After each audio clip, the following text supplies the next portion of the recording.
जब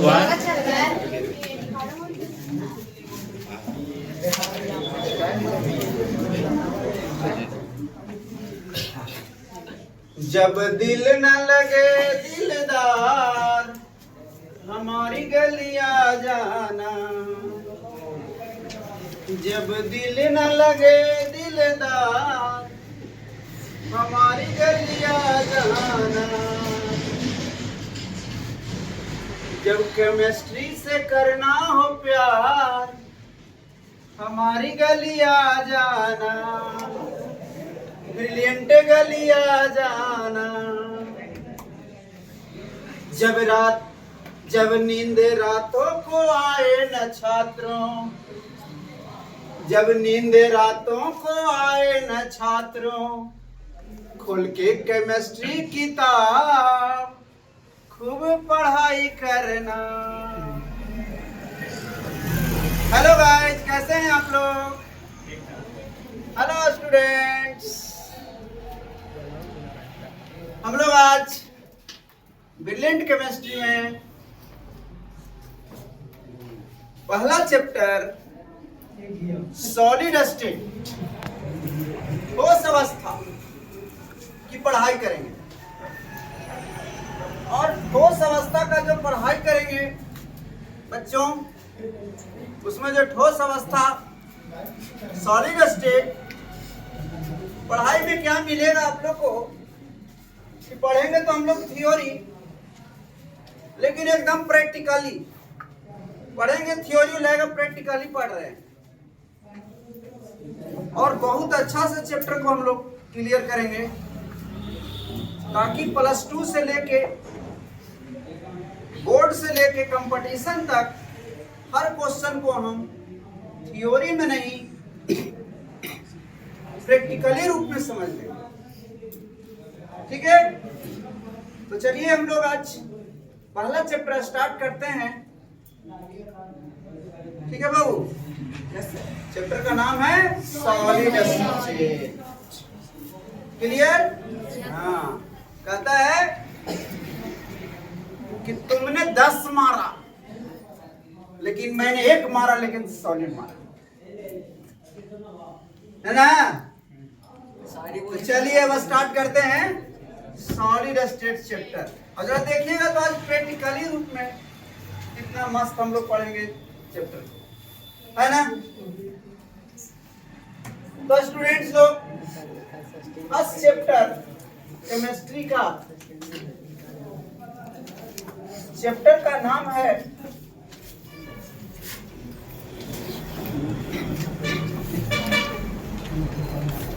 सॉलिड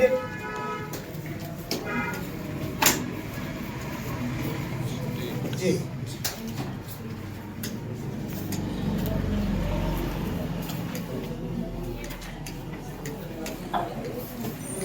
ठोस अवस्था।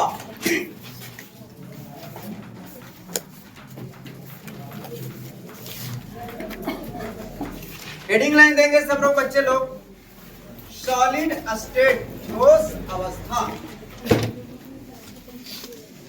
स्टेट ऑफ मैटर 9-10 क्लास से ही स्टूडेंट इसको जानते हैं कि स्टेट ऑफ मैटर 3 होता है। सॉलिड स्टेट, लिक्विड स्टेट और गैसियस स्टेट। ठीक है, तो मेन रूप से कहा जाए तो सॉलिड का रियली में प्रॉपर्टी होता है, इसी को लोग सिंपलीफाई कर देते हैं डिफिनेशन के रूप में। तो अगर हम सॉलिड की डिफिनेशन की बात करें कि सॉलिड किसे कहते हैं, व्हाट इज सॉलिड, तो देखो बच्चा ये सॉलिड है नहीं? सॉलिड इसका अपना कोई शेप है ना, इसका अपना कोई शेप है, तो सॉलिड किसको कहते हैं? जिसका अपना कोई आकार है ना। और क्या, वॉल्यूम भी है इसका, एक आयतन भी है, और मास भी है, द्रव्यमान भी है। यानी सिंपली वे में हम लोग लिखते हैं कि सॉलिड किसको कहते हैं? तो सॉलिड उस मैटर को कहते हैं, उस सबस्टांस को कहते हैं जिसका अपना कोई शेप होता है, जिसका मास होता है और जिसका वॉल्यूम होता है उसको हम लोग सॉलिड स्टेट कहते हैं। इसका डिफिनेशन क्या होगा बताओ बच्चा, बताओ शिवानी, डिफिनेशन बताओ। वैसा पदार्थ जिसका अपना कोई वॉल्यूम हो, शेप हो एंड मास हो, वो सॉलिड स्टेट। बैठ जाइए। और कोई बच्चा इंग्लिश में डिफिनेशन?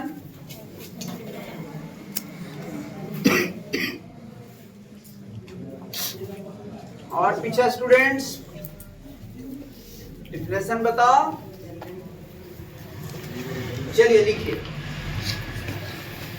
इंग्लिश में लिखा जाए पहले। Those substances have definite shape, volume and mass, है ना? It's called solid state. Those substances have definite shape, volume and mass is called solid state. Clear बच्चा? हिंदी में लिखाएंगे इसको तो हिंदी में हम लोग कैसे पढ़ेंगे? वैसे पदार्थ जिसका आकार, आयतन और द्रव्यमान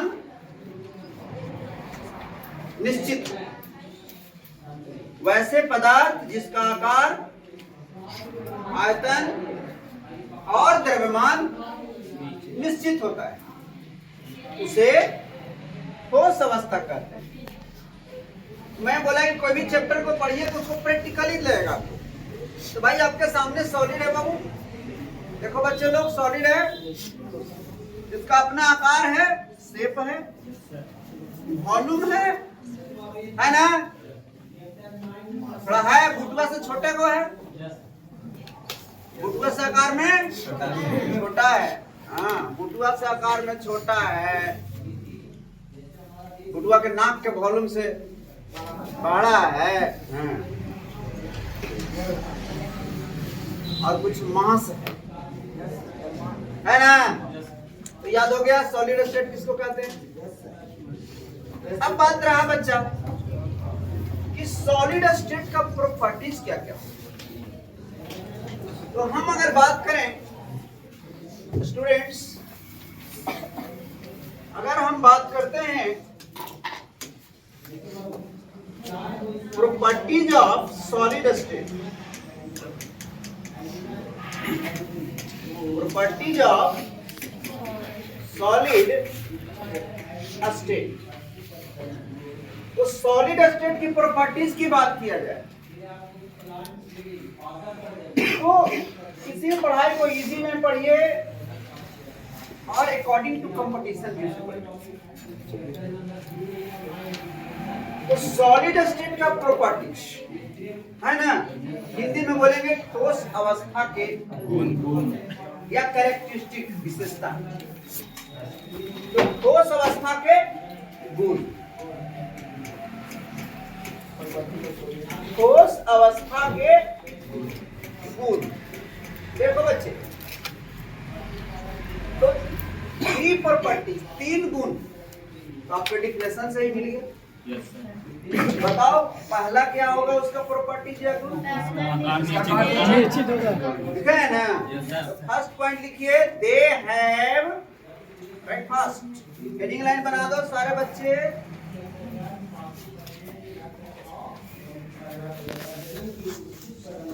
they have definite shape, they have definite shape,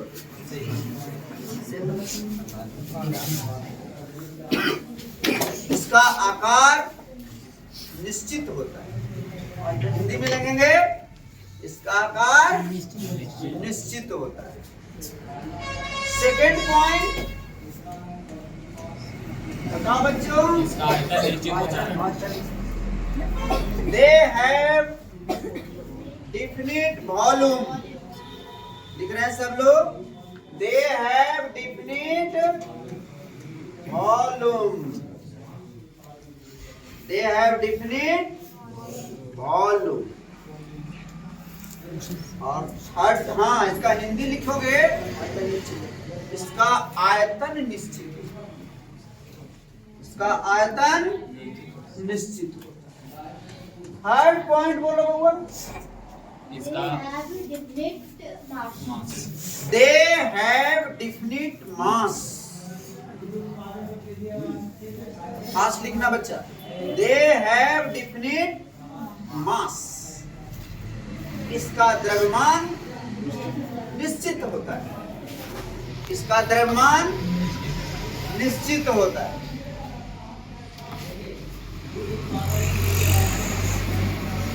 बच्चों हम लोग बात करें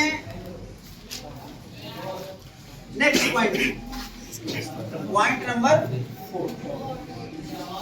4 नंबर पॉइंट पे आओ तो समझना।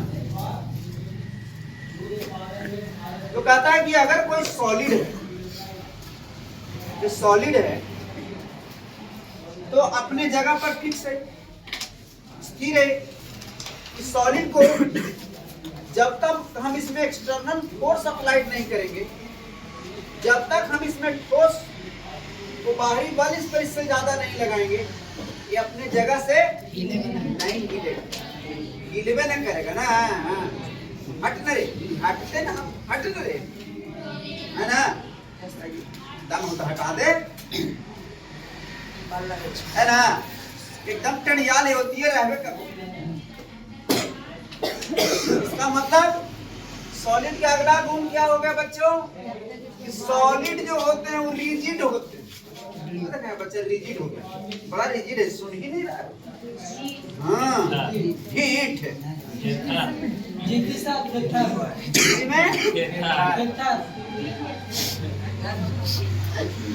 लिखिए,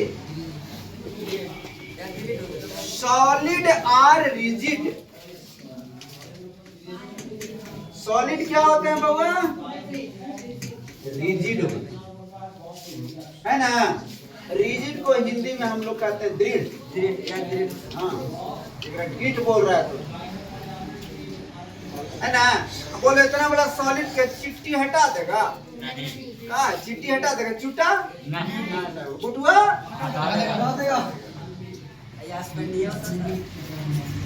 तो मतलब सॉलिड जब भी होते हैं तो क्या होते हैं, रिजिड होते हैं।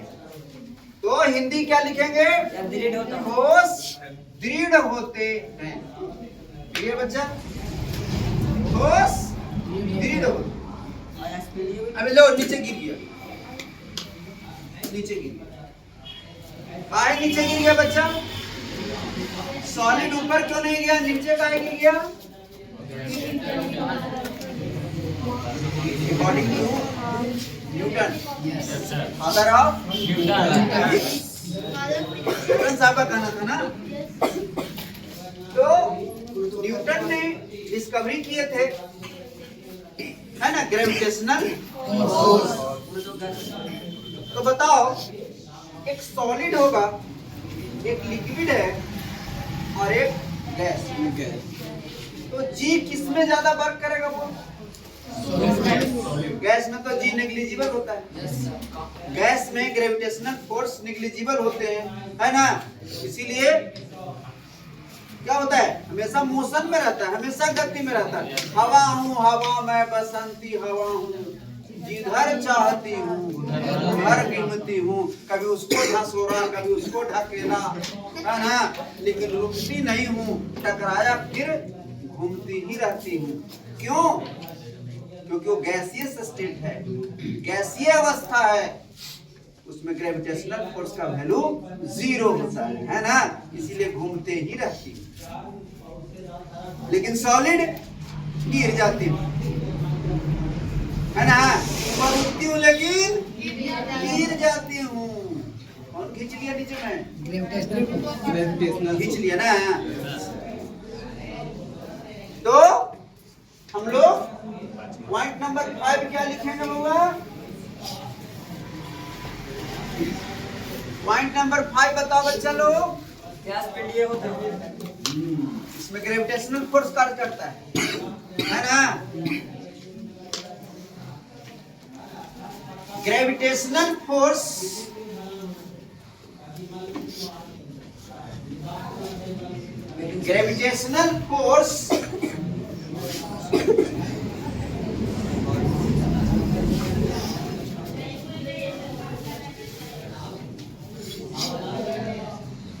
are present in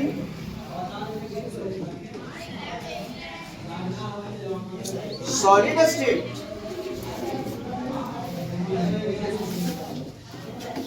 solid state में क्या प्रेजेंट होते हैं? Gravitational force. हिंदी में लिखेंगे, ठोस अवस्था में गुरुत्वाकर्षण बल कार्य करता है। ठोस अवस्था में गुरुत्वाकर्षण बल कार्य करता है।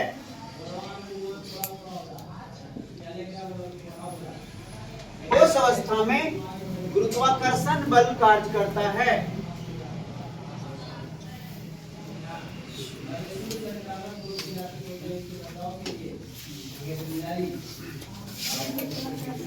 बल कार्य करता है।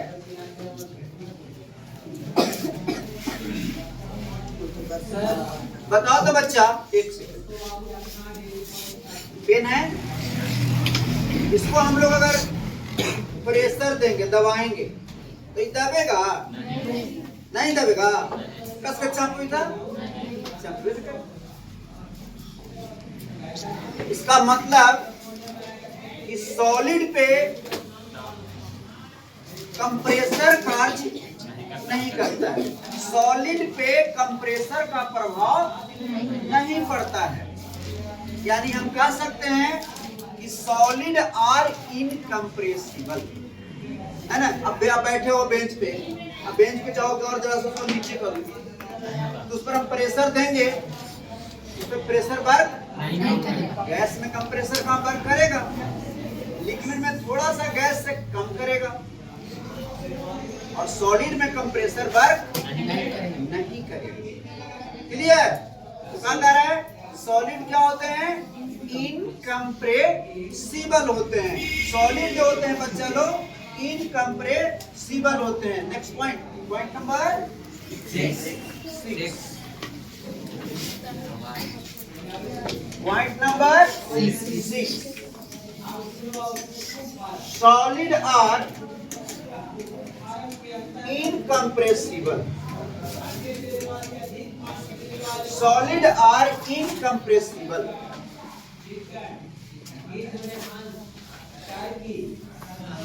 इनकम्प्रेसिबल को हिंदी में बोला जाता है बच्चा लोग असंपीड्य।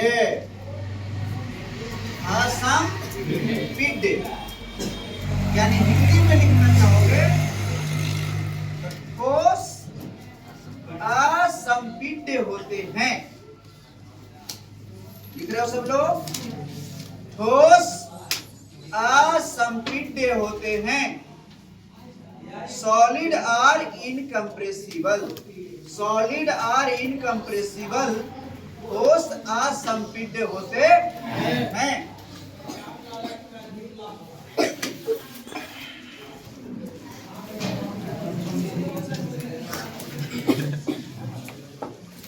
पॉइंट नंबर 5, एक बात बताओ। चलो देखो, ओके। पॉइंट नंबर 7, चलो मतलब बहुत बढ़िया से बच्चा सुन रहा है सब। मुझे एक बात बताओ बच्चों,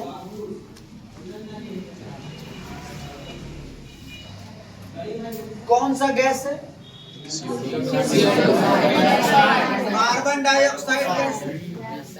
कार्बन डाइऑक्साइड गैस है ना? ऐसा पढ़ो जो लगे तुम्हारे टच कर। तो कार्बन डाइऑक्साइड गैस, हम लोग कौन सा गैस ले रहे हैं? ऑक्सीजन लेते हैं। और कौन सा गैस छोड़ रहे हैं? कार्बन डाइऑक्साइड गैस छोड़ रहे हैं। तो जब हम कार्बन डाइऑक्साइड गैस छोड़े, है ना, दिखाई दे रहा है हम लोग को? नहीं। देखना चाहोगे? कभी देखे हैं कार्बन डाइऑक्साइड गैस? नहीं देखे हैं? देखे हैं। हाँ, कहाँ देखा है बच्चा? कहाँ? आग लगा के धुआं में देखते हैं।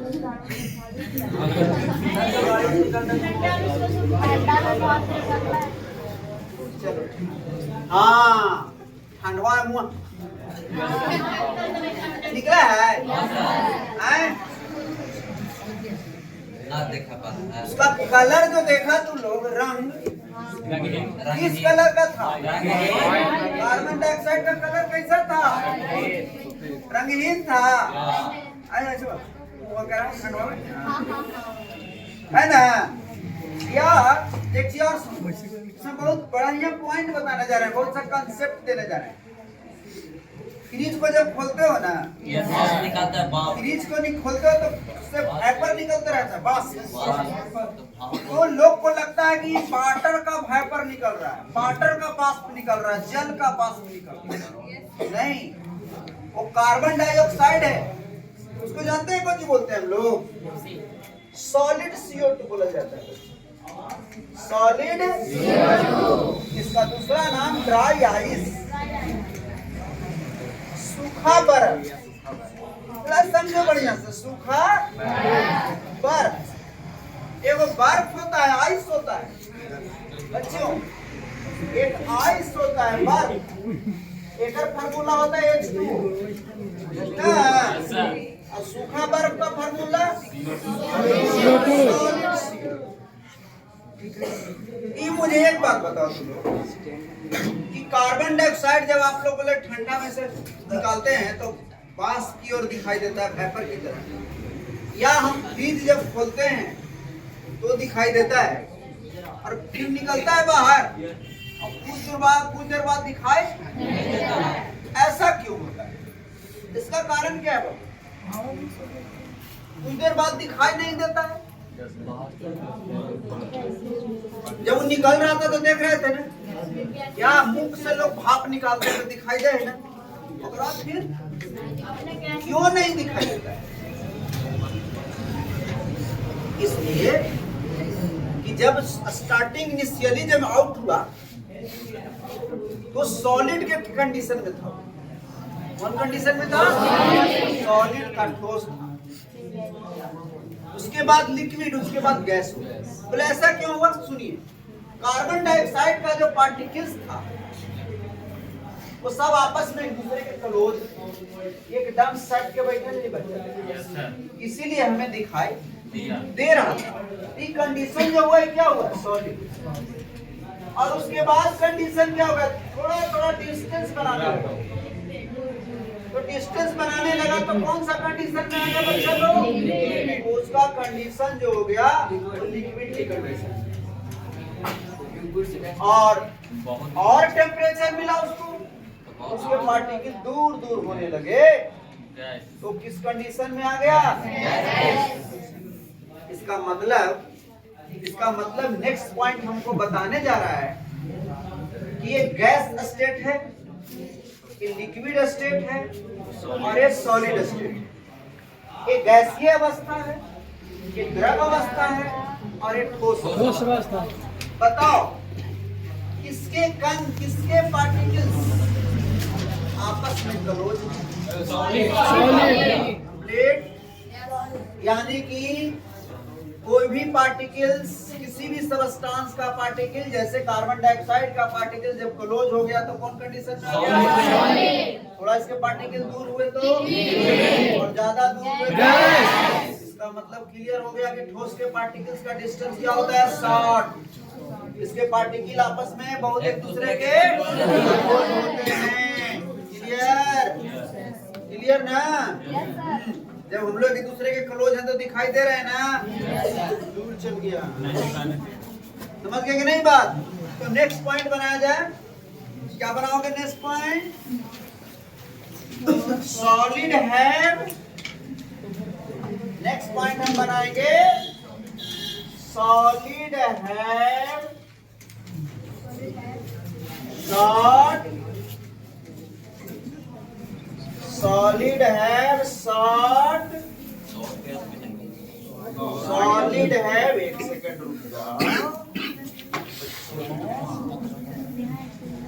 Solid have short intermolecular distance, short intermolecular distance, solid have short intermolecular distance.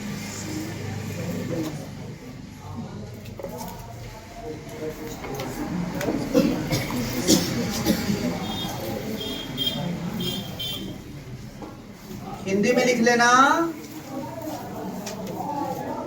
ठोस में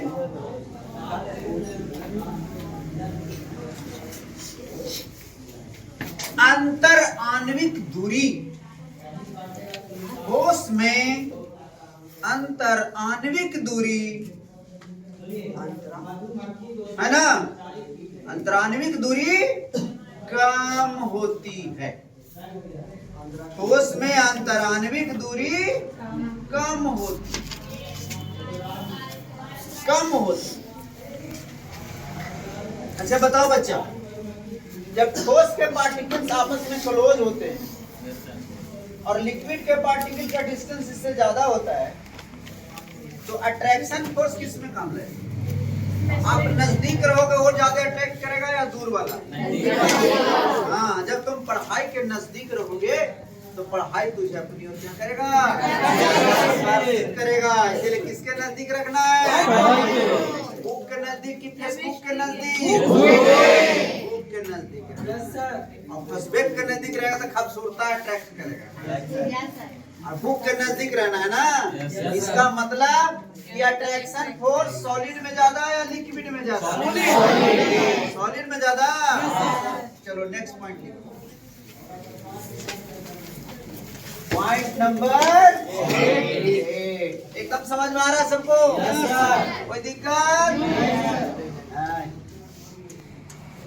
सॉलिड है स्ट्रॉन्ग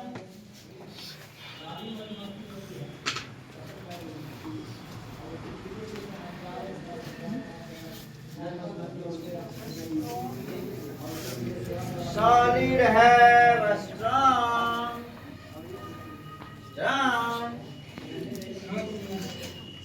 intermolecular force। दिक्कत बच्चों, solid है strong intermolecular force। हिंदी में लिखेंगे हम लोग क्या इसको? ठोस में ठोस में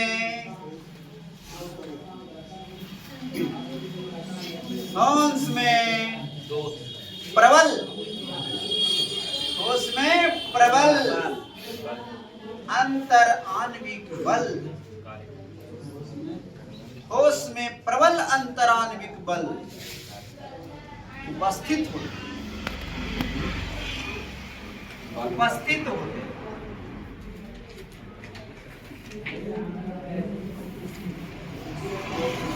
बच्चे बताओ, एक सॉलिड है, आपस में क्लोज है और लिक्विड का दूरी इससे थोड़ा ज्यादा है और गैस का और ज्यादा है, तो मेल्टिंग पॉइंट द्रवनांक या गलनांक बोलते हैं लोग, तो मेल्टिंग पॉइंट किसको ज्यादा होगा?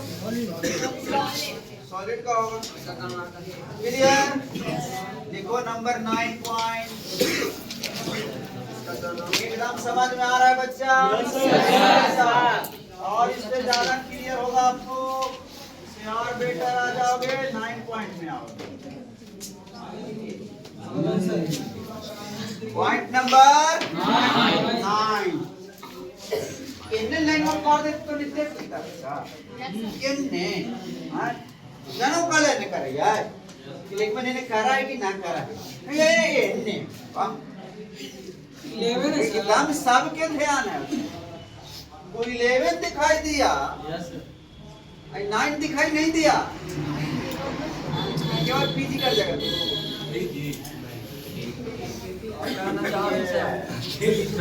हाँ बता दीजिए। तो सॉलिड है,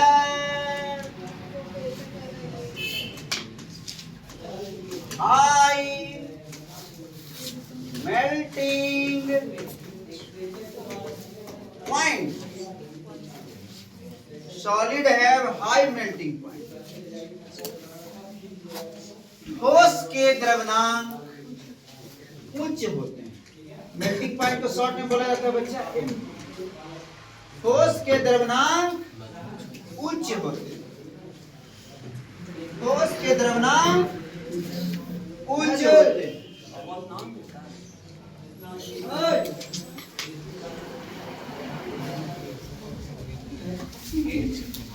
9 एक पॉइंट और 10 ले लेता हूं बच्चा। देखो उसके बाद उस टॉपिक में जाता हूं।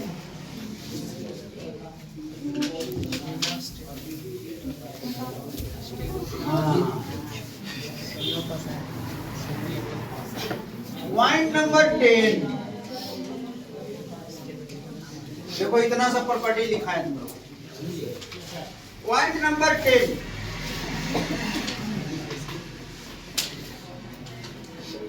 इन सॉलिड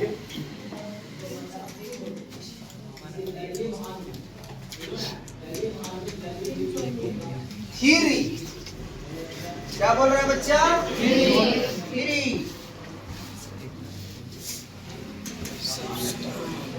डायमेंशनल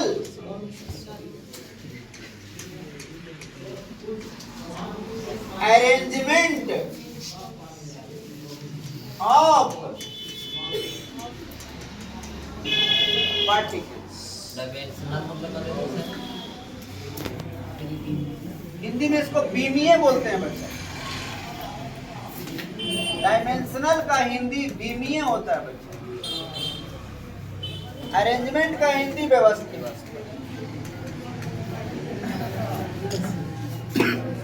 पार्टिकल्स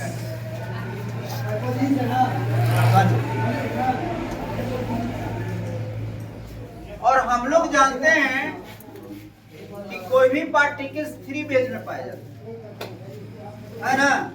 जब कोई अकेला है उसको क्या बोलते हैं? एटम, है ना। तो दुनिया में कोई भी सबस्टांस का फॉर्मेशन हुआ, किसी भी सबस्टांस का निर्माण हुआ, तो उसमें पार्टिकल्स 3 फेज में प्रेजेंट है। या तो पार्टिकल्स एटम्स होंगे, या तो पार्टिकल्स मॉलिक्यूल्स होंगे, और या तो पार्टिकल्स आयंस होंगे बच्चा। नोट करो। है यार।